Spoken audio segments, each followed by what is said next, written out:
Welcome to night bulletin. ఇక వివరాల్లోకి వెళ్తే రాష్ట్రంలో నీటి కొరత నివారణకు వ్యవసాయానికి శాశ్వత లాభం కల్పించేందుకు నదుల అనుసంధానం తప్ప మరో మార్గం లేదని ముఖ్యమంత్రి చంద్రబాబు స్పష్టం చేశారు. ఇప్పటికే గోదావరి, కృష్ణా నదుల అనుసంధాన్ని విజయవంతంగా పూర్తి చేశామని గుర్తు చేశారు. ప్రతి ఎకరానికి నీరు అందేలా చేయడం ప్రభుత్వ ప్రధాన లక్ష్యమని చెప్పారు. రాష్ట్రంలో ఉన్న ప్రతి నదిని పరస్పరం అనుసంధానం చేసి నీటిని సమర్థవంతంగా వినియోగించుకునేందుకు కృషి చేస్తామని హామీ ఇచ్చారు. రైతులు నీటి కోసం ఆగిపోకుండా పంటలు వృధా కాకుండా ఉండటం కోసం ఈ ప్రణాళికలు అమలు చేస్తున్నామని వివరించారు. భవిష్యత్ తరాల కోసం నీటి వనరులను సక్రమంగా వినియోగించడం సర్కార్ బాధ్యత అని చంద్రబాబు వ్యాఖ్యానించారు. ఊతం వస్తుంది, పెద్ద లాభం వస్తుంటే అప్పుడు సురేష్ ప్రభుతో టాస్క్ ఫోర్స్ వేశారు. అది 2003లో. అంతలో 2004 ఎన్నికలు రావడం, ఆ ఎన్నికలైన తర్వాత ఎన్డీఏ ఓడిపోవడం, దాంతో ఇప్పటికి కూడా చేసుకోలేకపోతున్నాం. అంటే 25-30 ఏళ్ళైనా ఇంకా మనం చేసుకోలేకపోతున్నాం. ఈరోజు ఈ సభ ద్వారా మీ అందరికీ విజ్ఞప్తి చేసేది, ఇటీవల నేను చాలాసార్లు మాట్లాడినప్పుడు ప్రధానమంత్రి గారు కూడా లేదు, కొన్ని రాష్ట్రాలు ముందు వెనకాలన్నాయి, ఈ విభేదాలు ఉన్నాయి, ఎవరైతే చొరవ తీసుకుంటారో వాళ్ళందరూ ముందుకై వెళ్ళి intra linking of rivers in the state చేయండి. మీరు ఏ రాష్ట్రానికి ఆ రాష్ట్రానికి కంప్లీట్ చేయండి. సరైన సమయంలో గంగా, కావేరి నదుల అనుసంధానం టేకప్ చేయొచ్చని వారు సజెషన్ ఇచ్చారు. ఆ స్ఫూర్తితోనే మొదటి రాష్ట్రం నదుల అనుసంధానానికి శ్రీకారం చుడుతున్న అన్ని నదుల అనుసంధానం చేసే బాధ్యత ఎన్డీఏ ప్రభుత్వం తీసుకుంటామని మీ అందరికీ విజ్ఞప్తి చేస్తున్నాను. తెలంగాణలో పెట్టుబడులు పెట్టాలని ముఖ్యమంత్రి రేవంత్ రెడ్డి బలంగా ఆహ్వానం పలికారు. రాష్ట్రానికి రండి, పెట్టుబడులు పెట్టండి, మీ ఇన్వెస్టర్స్ కి పూర్తి భద్రత, బాధ్యత ప్రభుత్వం తీసుకుంటుందని హామీ ఇచ్చారు. లా అండ్ ఆర్డర్ పరిరక్షణ, డ్రగ్స్ కంట్రోల్, పన్నుల వసూలు నిర్వహణలో తెలంగాణ దేశంలోనే నెంబర్ 1 స్థానంలో ఉందని చెప్పారు. పెట్టుబడులకు అనుకూల వాతావరణం, వ్యాపార స్నేహపూర్వక విధానాలు, మౌలిక సదుపాయాల సమృద్ధితో ఆర్థిక వ్యవస్థ వేగంగా అభివృద్ధి చెందుతోందని వివరించారు. 2047 నాటికి రాష్ట్రాన్ని $3 ట్రిలియన్ ఎకానమీగా తీర్చిదిద్దడం ప్రభుత్వ ప్రధాన లక్ష్యమని చెప్పారు. ఈ దిశగా దూరదృష్టి ప్రణాళికలు అమలు చేస్తున్నామని స్పష్టం చేశారు. India's number 1 state. State-owned tax collection, Telangana is the number 1 state. Lowest inflation, highest state-owned tax collection. And drugs control. Drugs today, you know, ganja drugs or any other drugs, India is facing a lot of problem. So world, we have achieved number 1 position in the world. 138 countries have participated in this drugs control thing. So Telangana Hyderabad Police Department has got number 1 rank in that. So all these activities are there, we are there. All I need is your support. All I need is brand ambassadors. So I would request, please join with us, become a Telangana brand ambassadors. We will promote, we will reach by 2030 for 1 trillion economy, 2047, 3 trillion economy. Today we have a 2.5 population, we are contributing 5% GDP. My target is 10% GDP of the country. So I wanted to contribute. అసెంబ్లీలో pollution control board పనితీరు అంశంపై deputy CM Pawan Kalyan, TDP MLA Bonda Uma మధ్య ఉద్రిక్తత నెలకొంది. పరిశ్రమల కాలుష్యం, పర్యావరణ పరిరక్షణ చర్యలపై చర్చ జరుగుతుండగా బోర్డు విఫలమైందని, అనుమతుల పేరుతో అవినీతి పెరుగుతోందని బోండా ఉమా తీవ్రంగా విమర్శించారు. కాలుష్యం నియంత్రణలో ప్రభుత్వ నిర్లక్ష్యాన్ని ప్రశ్నిస్తూ ఆగ్రహం వ్యక్తం చేశారు. దీనికి ప్రతిస్పందించిన పవన్ కళ్యాణ్, పరిశ్రమల అభివృద్ధి, పర్యావరణ రక్షణ రెండింటికి సమతుల్యం చేయడమే ప్రభుత్వ ధోరణి అని స్పష్టం చేశారు. కాలుష్య నియంత్రణపై కఠిన చర్యలు తప్పనిసరిగా తీసుకుంటామని, అవకతవకలకు ఎట్టి పరిస్థితుల్లో ఉపేక్ష ఉండదని ఆయన స్పష్టంగా ప్రకటించారు. దాంట్లో ఉన్న టాస్క్ ఫోర్స్ కానీ, దాంట్లో ఉన్న మెంబర్ సెక్రటరీ కానీ ఎక్కడా కూడా పని చేస్తున్నట్టు ఎక్కడా కనపడతలేదు అధ్యక్ష.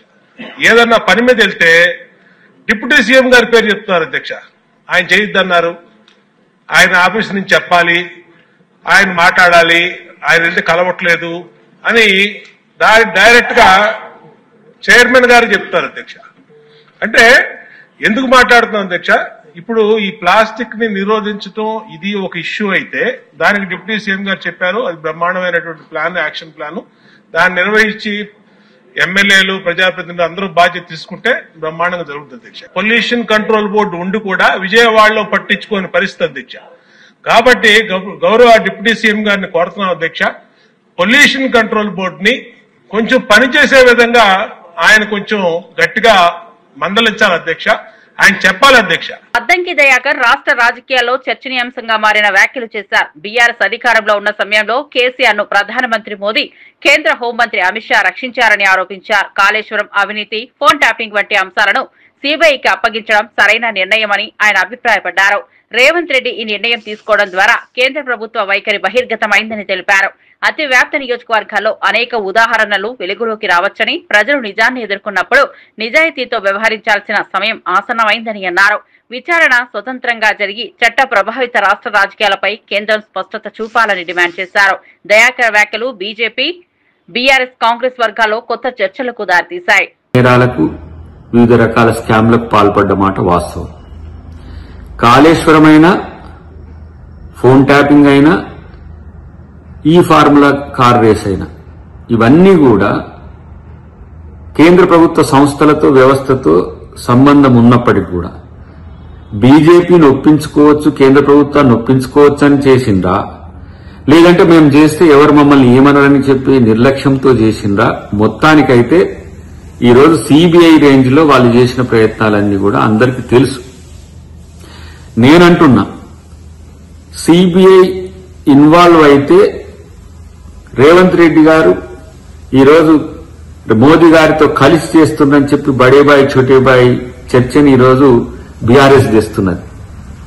కానీ ఒరిజినల్ గా బడేబాయి చోటేబాయి గారు మోదీ కేసీఆరే కదా. కేసీఆర్ ని కాపాడిందే మొత్తం మోదీ, అమిత్ షా. అధికారంలో కోల్పోయిన తర్వాత ఇప్పుడు మీకు బీజేపీ వ్యతిరేకంగా ఉన్నట్టుగా ఏదో నటింపజేయాలని చూసినా, ఆ రోజు బీజేపీ, బీఆర్ఎస్ ఒకటే అని చెప్పి ప్రజలు నమ్మింది కాబట్టి బీజేపీకి ఇక్కడ చోటు లేకుండా చేసింది.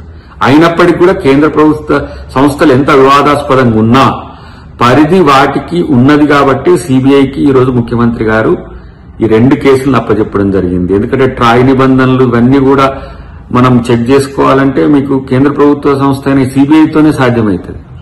రెండవది, కాళేశ్వరంలో కూడా సిడబ్ల్యూసీతో పాటు ఇతరత్ర వ్యవస్థలు ఎన్జీటీ నుంచి మొదలు పెడితే ప్రతి ఒక్కటి కూడా కేంద్ర ప్రభుత్వ పరిధిలోనే ఉన్నది. కాబట్టి సిబిఐ పారదర్శకత కూడా ఈ 2 కేసులతో తెలిపోతుంది.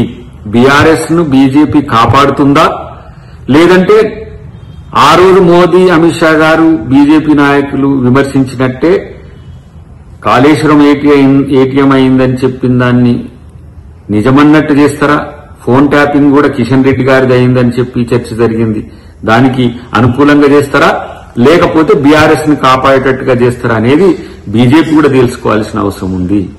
కాబట్టి తప్పు చేసి, దొంగతనం చేసి రాజకీయంగా కాంగ్రెస్ పార్టీకి, బీజేపీకి అంటగడతా అంటే కూడా ఎవరు కూడా ఈ దేశంలో నమ్మరు.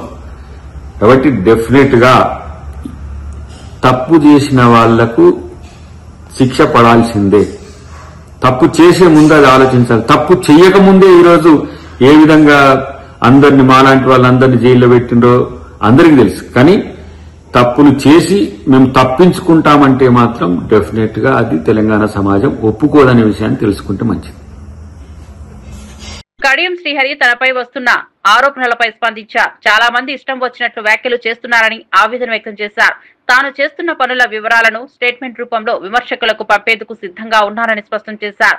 సంస్కారం, సభ్యత లేని నేతలు వ్యక్తిగత దూషణలకు దిగడం బాధాకరమని ఎద్దేవా చేశారు. మానవత్వం, హుందాతనం కోల్పోయి విమర్శలు చేయడం సరికాదని వ్యాఖ్యానించారు. తాను కూడా అనేక బూతులు, ఆరోపణలు ఎదుర్కొంటున్నారని, వాటికి తగిన సమాధానం ఇవ్వడం కన్నా తన పనుల ద్వారా నిరూపించుకోవడమే ముఖ్యమని అన్నారు. ప్రజల కోసం చేస్తున్న అభివృద్ధి, సేవలే తన సమాధానమని స్పష్టం చేశారు. కడియం శ్రీహరి వ్యాఖ్యలు రాష్ట్ర రాజకీయ వర్గాల్లో చర్చనీయాంశంగా మారాయి. కొంతమంది చాలా చౌకబారు విమర్శలు చేస్తున్నారు. సంస్కారం, సభ్యత అనేది వాళ్ళ జీవితంలో లేదు, వాళ్ళ నిజ జీవితంలో లేదు. కాబట్టి అందరూ అదే రకంగా ఉంటున్నారని అనుకొని సభ్యత, సంస్కారం లేకుండా విమర్శలు చేస్తున్నారు. భాష ఎక్కడి వరకు పోయింది అంటే, ఒక పోస్ట్ గ్రాడ్యుయేషన్ చదివిన వ్యక్తి మెడిసిన్ చేసిన వ్యక్తి, ఒక ఇంజనీరింగ్ చేసిన వ్యక్తి, ఒక అడ్వకేట్ గా పనిచేసిన చదువుకున్న వ్యక్తి కూడా హోందాతనాన్ని కోల్పోయి, మానవత్వాన్ని కోల్పోయి, రాజకీయంగా మాట్లాడాల్సిన విషయాలను వ్యక్తిగత దూషణలకు దిగజార్చే ప్రయత్నము, రాజకీయ వ్యవస్థను భ్రష్టు పట్టించే ప్రయత్నం జరుగుతున్నది. నాకు కూడా చాలా మాటలు వచ్చు, నాకు కూడా చాలా బూతులు వచ్చు. ఎందుకంటే నేను పుట్టి పెరిగింది ఎక్కడనేది. నేను గదే పల్లెటూరులో పుడుతుంది, గదే గుడిసెలలో పుడుతుంది, గదే మాటలు వీటిని చిన్నప్పటి నుంచి. కాకపోతే తర్వాత కాలంలో ఇంత చదువుకొని కొంతమంది ఇలాంటి మేధావులతో కలిసి తిరిగి కాస్తో కూస్తూ జ్ఞానాన్ని సంపాదించుకొని సబ్జెక్టులు నేర్చుకున్నా కాబట్టి కొన్ని మాట్లాడాలంటే ఇబ్బందిగా అనిపిస్తుంది, సిగ్గు అనిపిస్తుంది నాకే. వాళ్ళు మాట్లాడిన మాటలు ఉచ్చరించడానికి కూడా నాకే సిగ్గు అనిపిస్తాను. అది వాళ్ళ విద్యతో వదిలేస్తున్నాను. బీఆర్ఎస్ వర్కింగ్ ప్రెసిడెంట్ కేటీఆర్ పై కాంగ్రెస్ నేత సునీతారావు తీవ్ర విమర్శలు గుప్పించారు. సొంత చెల్లెలు కవితను బయటకు పంపిన చరిత్ర కేటీఆర్ దని వ్యాఖ్యానించారు. మహిళల గౌరవం విషయంలో కల్వకుంట్ల కుటుంబం ఎప్పుడు విఫలమైందని, ఆడబిడ్డల గురించి కేటీఆర్ శుద్ధపూసలా మాట్లాడడం నాటకమని ఎద్దేవా చేశారు. బతుకమ్మ కుంటను ఆక్రమించిన వారు కేటీఆర్ కుటుంబమేనని ఆరోపిస్తూ అదే కుంటను మా కాంగ్రెస్ ప్రభుత్వం అభివృద్ధి చేసిందని స్పష్టం చేశారు. హైడ్రా మీద పడి ఏడుస్తున్న కేటీఆర్ ను ఎద్దేవా చేస్తూ అదే హైడ్రానే బతుకమ్మ కుంటను కాపాడిందని వ్యాఖ్యానించారు. ఈ వ్యాఖ్యలతో తెలంగాణ రాజకీయాలు మరింత వేడెక్కాయి. కాంగ్రెస్ వర్గాలు సునీతారావు వ్యాఖ్యలను బలపరిస్తే బీఆర్ఎస్ నేతలు తీవ్రంగా ఖండిస్తున్నారు. రాబోయే రోజుల్లో కేటీఆర్ సునీతారావు మాటల యుద్ధం మరింత రగిలే అవకాశం కనిపిస్తోంది. చూసుకోవాలి అని తెలివి తక్కువ వాళ్ళు వీళ్ళు కల్వకుంట్ల ఫ్యామిలీ అని చెప్పకనే చెప్తున్నారు. సొంత ఆడబిడ్డ బయటకు వచ్చి ఈరోజు హరీష్ రావు ఇన్ని కోట్లు మింగేశాడు, హ్యాపీరావు ఎవరు సంతోష్ రావు ఇన్ని కోట్లు మింగాడు, మా అన్న శుద్ధపూస మా నాయన శుద్ధపూస అని చెప్పే కన్నా ఎంత కమిషన్లు, ఎన్ని లక్షల వేల కోట్ల కమిషన్లు దోసుకదిన్నారని మాత్రం చెప్పట్లేదు. ఆ రోజు 30 రూపాయలకు 60 రూపాయలకు చీరలు తెప్పించి మీరు మహిళలను అవమానించిన సంస్కృతి మీది. గవర్నమెంట్లో మొట్టమొదటి పాలనలో 5 సంవత్సరాలలో మహిళా మంత్రి లేని ఘనత మీకే దక్కింది. అది కూడా ప్రతిపక్ష హోదా ఎక్కువసేపు మైక్ ఇస్తేనే అసెంబ్లీకి వస్తానని జగన్ చెప్పడం విడ్డూరమని కాంగ్రెస్ నేత తులసిరెడ్డి తీవ్రంగా విమర్శించారు. ప్రజల ప్రతినిధిగా పులివెందుల ఎమ్మెల్యే అయిన జగన్ అసెంబ్లీకి హాజరై ప్రజా సమస్యలపై మాట్లాడాల్సిన బాధ్యత ఉందని గుర్తు చేశారు. వ్యక్తిగత కారణాలు చెబుతూ సభకు దూరంగా ఉండడం ప్రజలకు అన్యాయం అవుతుందని స్పష్టం చేశారు. ప్రజాస్వామ్యంలో అసెంబ్లీ అత్యున్నత వేదిక అని, అక్కడే ప్రజల సమస్యలు వినిపించాల్సి ఉంటుందని తులసిరెడ్డి పేర్కొన్నారు. సభను విస్మరించడం కంటే ఎమ్మెల్యే పదవికి రాజీనామా చేయడం మంచిదని ఆయన ఎద్దేవా చేశారు. అసెంబ్లీ నియమ నిబంధనల ప్రకారంగా 10% సీట్లు గెలిస్తే ఆ పార్టీకి ప్రతిపక్ష పార్టీ హోదా ఇవ్వడం జరుగుతుంది. వైకాపా పార్టీకి 11 వచ్చాయి, 7 తక్కువ ఉన్నాయి. అందువల్ల వైకాపాకు ప్రతిపక్ష పార్టీ హోదా ఇవ్వలేదు. ఇది అన్ని తెలిసి కూడా జగన్మోహన్ రెడ్డి ఆ విధంగా నాకు ప్రతిపక్ష నాయకుడు హోదా ఇస్తేనే, నాకు ఎక్కువసేపు మాట్లాడికి మైక్ ఇస్తేనే అని చెప్పడం అనేది ఇది మూర్ఖత్వం. ఇక రెండో విషయం, పులివెందుల నియోజకవర్గము అనేక సమస్యలతో సతమతమవుతాం. మరి ఇటువంటి పరిస్థితుల్లో అసెంబ్లీలో ఈ సమస్యల గురించి చర్చించి ఈ సమస్యల పరిష్కారం కోసం ప్రభుత్వం మీద ఒత్తిడి తేవాల్సిన పులివెందుల ఎమ్మెల్యే జగన్మోహన్ రెడ్డి అసెంబ్లీకి పోకుండా ఎగ్గొట్టడం అనేది ఇది నియోజకవర్గానికి అన్యాయం చేయడమే. కాబట్టి పులివెందుల నియోజకవర్గపు ఓటర్లుగా నేను డిమాండ్ చేస్తున్నాను, అసెంబ్లీకైనా పోయి ఈ సమస్యల మీద మాట్లాడాలి. లేకుంటే రాజీనామా చేస్తే మళ్ళా వేరే వాళ్ళైనా ఎమ్మెల్యేగా అసెంబ్లీకి పోతారు, సమస్యలను మాట్లాడతారు. కాబట్టి అన్నింటిలో ఏదో తెలుసుకోవాలని జగన్మోహన్ రెడ్డిని నేను డిమాండ్ చేస్తున్నా. డిప్యూటీ సీఎం పవన్ కళ్యాణ్ రాష్ట్రంలో ఫ్లెక్సీల వాడకంపై ఆందోళన వ్యక్తం చేశారు. ఫ్లెక్సీలు కట్టడం వల్ల పర్యావరణ కాలుష్యం పెరుగుతోందని హెచ్చరించారు. ఈ పరిస్థితిని నియంత్రించేందుకు ప్రభుత్వం ఫ్లెక్సీల వినియోగాన్ని నిషేధించే అంశాన్ని సీరియస్ గా పరిశీలించాల్సిన అవసరం ఉందని సూచించారు. ప్రజల్లో అవగాహన పెంపొందించడం ద్వారానే సమస్యకు శాశ్వత పరిష్కారం దొరుకుతుందని స్పష్టం చేశారు. ఫ్లెక్సీల వల్ల అధికమవుతున్న ప్లాస్టిక్ వ్యర్థాలు పర్యావరణానికి తీవ్ర ముప్పుగా మారుతున్నాయని ఆందోళన వ్యక్తం చేశారు. ఇకపై పర్యావరణ హిత ప్రత్యామ్నాయ పద్ధతులను అనుసరించడం సమయానుకూలమని గుర్తు చేశారు. వాటి దగ్గర నుంచి నీళ్ళ బాటిల్స్ కావచ్చు, ఇయర్ బడ్స్ కావచ్చు, ప్లాస్టిక్ ప్లేట్స్, ప్లాస్టిక్ గ్లాసెస్ ఇవన్నీ సౌకర్యం కలిగిస్తున్నాయి. కానీ ఈ టెంపరీ సౌలభ్యం ఇది పర్యావరణాన్ని కలుషితం చేసుకుంటా చివరికి ఇది ఏ స్థాయికి వెళ్ళిపోయిందంటే ఇది ఒక్క ప్లాస్టిక్ మనం భూమిలో మనం ఇమ్మటానికి కనీసం 300 years పడుతుంది అధ్యక్షుడు. మనం వాడుతున్న ప్రతి ప్లాస్టిక్ అది ఈరోజు ఏమవుతుందంటే మనం పాలు తాగుతున్న పశువుల కడుపులోకి వెళ్ళిపోతుందో, లేదంటే మనం తినే ఆహారంలో భాగం అవుతుంది. అలాగే ఇప్పుడు ప్లాస్టిక్ విషయం తల్లి గర్భంలో కూడా పశువుల కడుపులోకి పుట్టే పసికందుల రక్తంలోకి చేరిపోయింది. ఆంధ్రప్రదేశ్లోనే చాలా సందర్భాలు ఆవుల కడుపులో సుమారు 60 నుంచి 70 కిలోల ప్లాస్టిక్ తొలగించిన సంఘటనలు నమోదయ్యాయి. ఇలాంటివన్నీ అందుకని మాకు లైఫ్ స్పాన్ ఈ ముఖ్యంగా స్టైరోఫోమ్ అయితే 500 years కానీ పట్టదు, అది పడుతుంది దాన్ని అవడానికి భూమిలో కలవడానికి. Plastic bag, plastic straw, plastic bottles minimum plastic bag 10 to 20 years, plastic straw అయితే 200 years, ప్లాస్టిక్ బాటిల్ అయితే ఏకంగా 450 పైచిలకు సంవత్సరాలు. సో ప్లాస్టిక్ పూర్తిగా భూమిలో కలిసిపోవట్ల. అది మోస్ట్ డేంజరస్ ఏంటంటే చిన్న చిన్న ముక్కలుగా విడిపోయి మైక్రో ప్లాస్టిక్, నానో ప్లాస్టిక్స్ రూపంలో నేల, నీరు, గాల్లో ఇప్పటికీ ఉండిపోతున్నాయి. ఇటీవల అధ్యయనాల్లో కూడా ముఖ్యంగా తల్లిపాలలో కూడా మైక్రో ప్లాస్టిక్ ఉన్నాయని తెలియజేస్తా ఉన్నది. సో వీటన్నిటికీ సంబంధించి మేము ఒక నెక్స్ట్ 2-3 months చాలా ఒక డీటెయిల్ అనాలిసిస్, డీటెయిల్ ప్లాన్తో వస్తున్నాం అధ్యక్ష, ఒక యాక్షన్ ప్లాన్ తోటి. అది మీకు తెలియజేస్తాం. ఇప్పుడు ఉదాహరణకి పంచాయతీ ద్వారా మేము ఏం చేస్తామంటే స్వచ్ఛందం అనే కార్యక్రమం పెట్టాం. ఈ ఏవైతే ప్లాస్టిక్ వ్యర్థాల నుంచి నిత్యావసర వస్తువులు పొందుతా ఉన్నారు, ఇది ఒక అవగాహన పెంచుతున్నాం. ఈ చెత్తను సేకరించి అలవాటుని పెంపొందింపజేస్తున్నాం. ఉదాహరణకి ప్లాస్టిక్ ఫ్రీ తిరుమలలో కాన్సెప్ట్ ద్వారా, అంటే ఒక టెంపుల్, మనం తిరుమలకి వెళ్తే ఈరోజు మనం వెళ్ళి చూస్తే భక్తులు ఎవరు బాటిల్స్, కవర్స్ తీసుకెళ్ళకుండా ప్రత్యామ్నాయం గాజు సీసాలు, పేపర్ క్లాత్స్, బ్యాగ్స్ వాడుతున్నారు. కూటమి ప్రభుత్వంపై వైఎస్ఆర్సీపీ నేత బైరెడ్డి సిద్ధార్థ రెడ్డి ఘాటు వ్యాఖ్యలు చేశారు. కూటమి సర్కార్ డబ్బాలు చెప్పుకోవడమే తప్ప ప్రజల కోసం పనిచేయడం లేదని ఎద్దేవా చేశారు. ముఖ్యమంత్రి చంద్రబాబు ప్రసంగాలు వింటుంటే నేను ప్రధాని అవుతా, అమెరికా అధ్యక్షుడు అవుతా అని గొప్పలు చెప్పుకుంటున్నట్లుగా అనిపిస్తోందని వ్యంగ్యంగా విమర్శించారు. రాష్ట్ర ప్రజల సమస్యలతో తంటాలు పడుతుంటే సర్కార్ మాత్రం ప్రచారానికి ప్రాధాన్యం ఇస్తోందని మండిపడ్డారు. నిజమైన అభివృద్ధి పనులు కనపడకపోతే ప్రజలే తీర్పు ఇస్తారని హెచ్చరించారు. నేను ప్రధానమంత్రిని అయితా, అమెరికా అధ్యక్షుడిని అయితా, నేను ఈ మాట చెప్తున్న కూడా ఎంతమంది అవుతాను, ఇప్పుడు ఆయన చెప్పేది కూడా అట్లనే అవుతాను.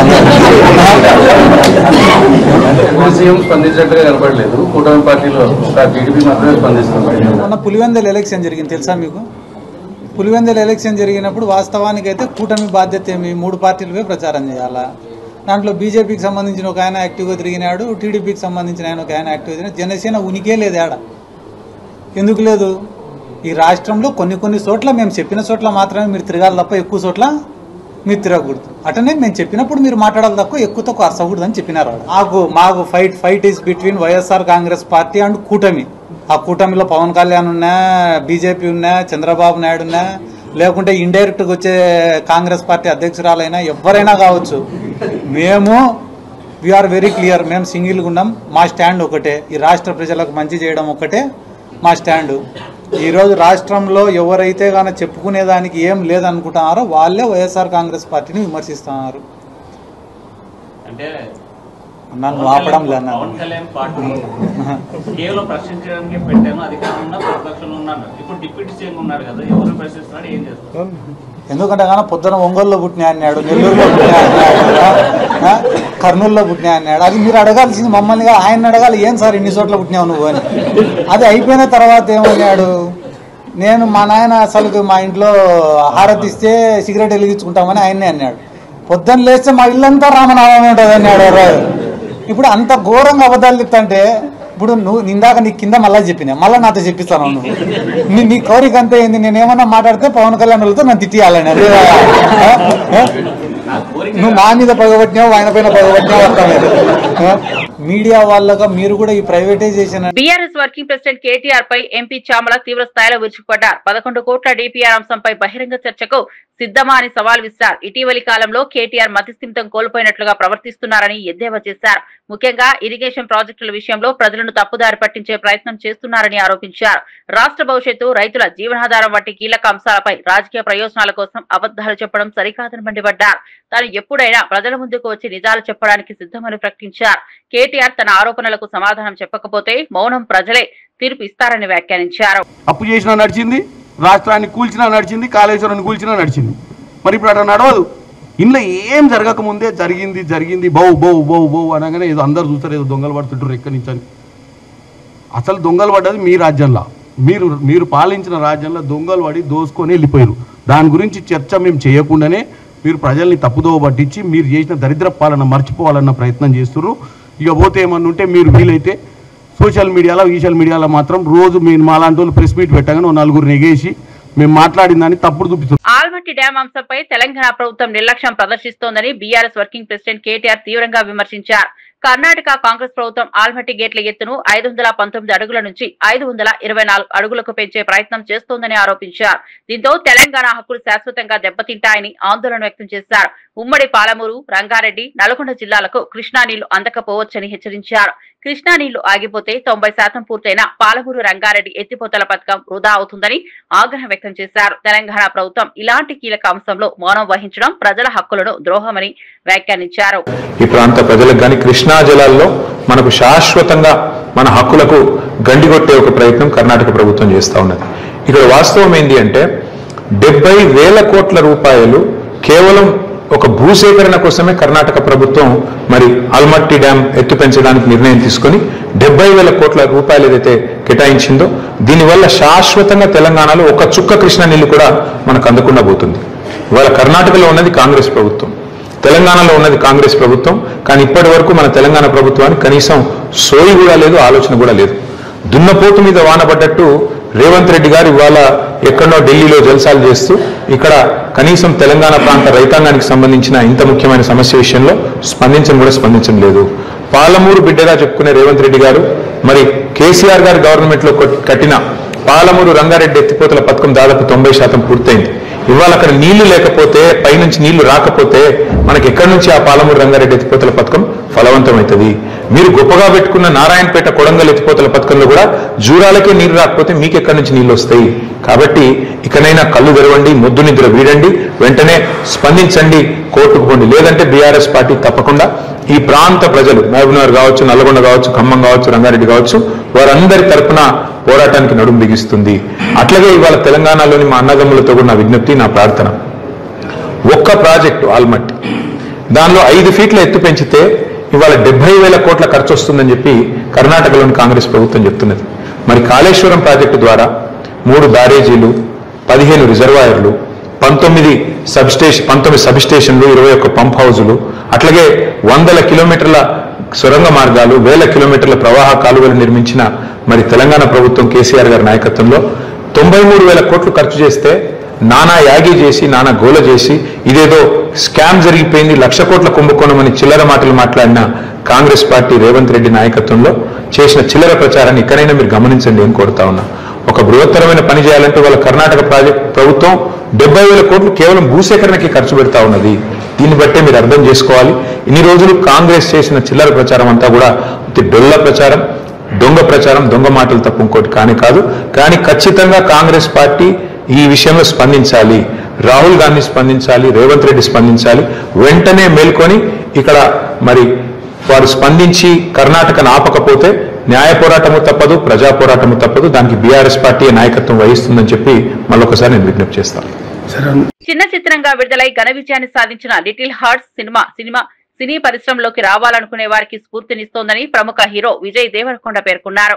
ఈటీవీ విన్ ఒరిజినల్స్ పతాకంపై సాయి మర్తన్ దర్శకత్వంలో ఆదిత్య హాసన్ నిర్మాణంలో తెరకెక్కిన ఈ చిత్రం విజయవంతంగా 3వ వారంలోకి ప్రవేశించింది. మౌలి, శివాని జంటగా నటించిన ఈ చిత్రాన్ని బన్నీ వాసు, వంశీ, నందిపాటి సంయుక్తంగా విడుదల చేశారు. హైదరాబాద్ లో జరిగిన విజయోత్సవ వేడుకల్లో విజయ్ దేవరకొండతో పాటు నిర్మాతలు అల్లు అరవింద్, బండ్ల గణేష్ ముఖ్య అతిథులుగా హాజరై చిత్ర బృందాన్ని అభినందించారు.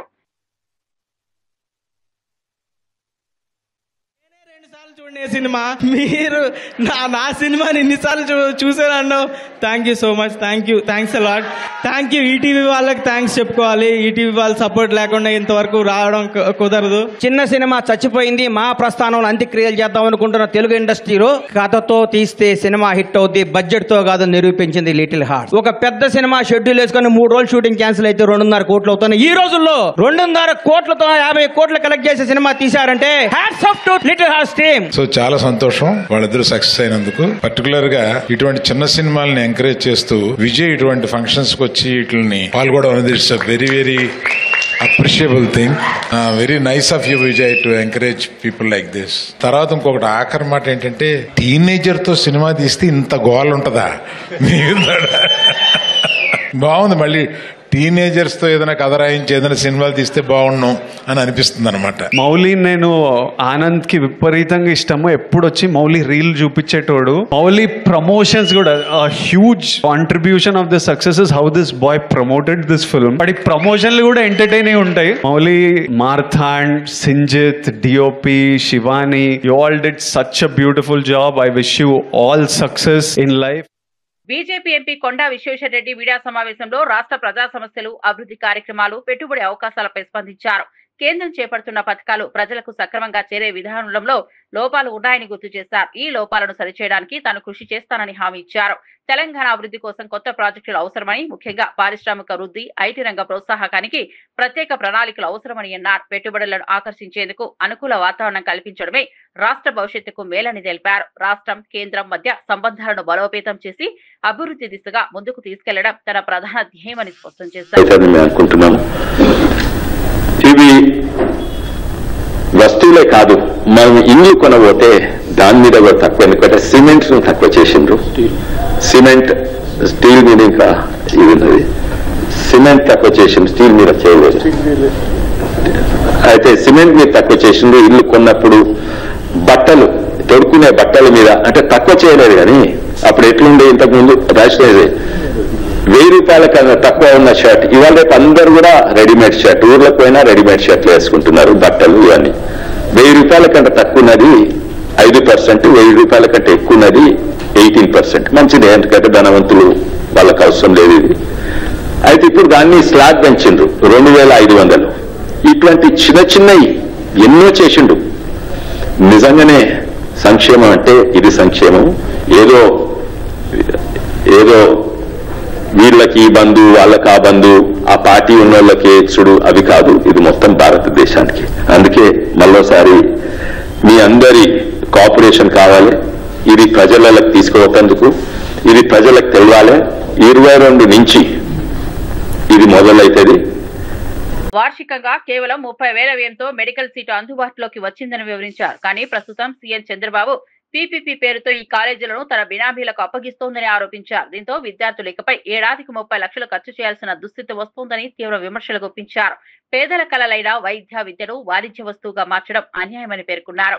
విద్యార్థుల భవిష్యత్తును దెబ్బతీసే ఈ నిర్ణయాన్ని ప్రజలు ముందుంచుతానని కాసు మహేష్ స్పష్టం చేశారు. ఆయన మీద అనేక కేసులు మా అందరి మీద పెడుతున్నారు. మళ్ళీ ఈ పాపం పేదల కడుపు కొట్టి, మా బిడ్డల కడుపు కొట్టి, రేపు విద్యపరంగా, వైద్యపరంగా సదుపాయాలు తీసేసేటట్టు ప్రైవేటు వాళ్ళకి ఎందుకు అమ్ముకుంటున్నారు? వాళ్ళు ఏం తప్పు చేశారు? వాళ్ళ మీద ఏంది మీకు ఇంత కక్ష అని తెలియజేస్తున్నాం. దయచేసి ఈ యొక్క ప్రైవేటైజేషన్ ఏదైతే కాలేజీలు అమ్ముకోవటం ఉందో అది వెనక్కి తీసుకోండి. కేవలం ఇంకొక 3-4 వేల కోట్లు ఖర్చు పెడితే కాలేజీలు పూర్తవుతాయి, హాస్పిటల్ అందుబాటులోకి వస్తాయి. జగన్మోహన్ రెడ్డి గారు కేంద్ర ప్రభుత్వంతో పోరాడి ఒక్కొక్క కాలేజీకి 200 నుంచి 250 కోట్లు 3 కాలేజీలకు తీసుకొచ్చారు. ఈ రోజు మీరు కేంద్ర ప్రభుత్వంలో ఉన్నారు, మీరు తేలేరా? ఆయన 3 తెస్తే మీరు 14 తేలేరా? తెస్తే ఇవన్నీ పూర్తవుతాయి కదా. ఇంకా డబ్బులు కొరత ఎక్కడుంది? లేదు, 1,00,000 కోట్లు అప్పు తెచ్చి అమరావతికి మరి అభివృద్ధి చేయాలంటున్నారు. ఇవి బులెటిన్ అప్డేట్స్. మరో బులెటిన్ లో మళ్ళీ కలుద్దాం.